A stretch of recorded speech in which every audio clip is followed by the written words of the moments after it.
Russia ও ইউক্রেনের চলমান সংঘাতের মধ্যে এবার বিশ্বকে অবাক করে দিয়ে হাজার হাজার বাংকার প্রস্তুত করছে ন্যাটোভুক্ত সদস্য দেশ সুইডেন। এই ঘটনায় শোরগোল শুরু হয়েছে বৈশ্বিক গণমাধ্যমে। শঙ্কা দানা বাঁধছে, তৃতীয় বিশ্বযুদ্ধ কি তাহলে খুবই সন্নিকটে?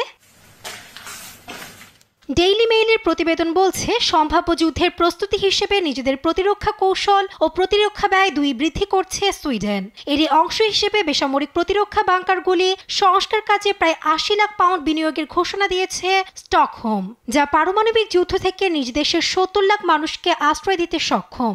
ইউক্রেন যুদ্ধ বন্ধে মার্কিন প্রেসিডেন্ট ডোনাল্ড ট্রাম্পের নানা প্রতিশ্রুতির মধ্যে এই পদক্ষেপের ঘোষণা দিল দেশটি।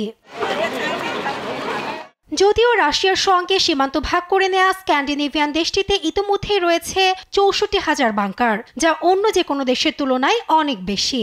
বাংকারগুলো এমনভাবে ডিজাইন করা হয়েছে যা পারমাণবিক বিস্ফোরণ, বোমা হামলা, তাপপ্রবাহ, শকওয়েভ সহ তেজস্ক্রিয় জৈবিক অস্ত্রের বিরুদ্ধেও সুরক্ষা প্রদান করতে সক্ষম। এর আগে স্নায়ুযুদ্ধ অবসানের পর সামরিক ব্যয় কমিয়ে দিয়েছিল স্টকহোম। তবে ২০১৪ সালে রাশিয়া একতরফাভাবে ক্রিমিয়া দখল করে নিলে আবারও সামরিক খাতে ব্যয় বাড়াতে শুরু করে দেশটি।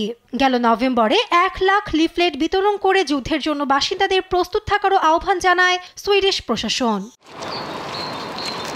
এদিকে রাশিয়ার ইতিহাসের সর্বোচ্চ বাধ্যতামূলক সেনা নিয়োগ করছে প্রেসিডেন্ট পুতিন। অন্যদিকে মঙ্গলবার ঐতিহাসিক অটোয়া চুক্তি থেকে বেরিয়ে যাওয়ার ঘোষণা দেয় ন্যাটোভুক্ত আরেক দেশ ফিনল্যান্ড।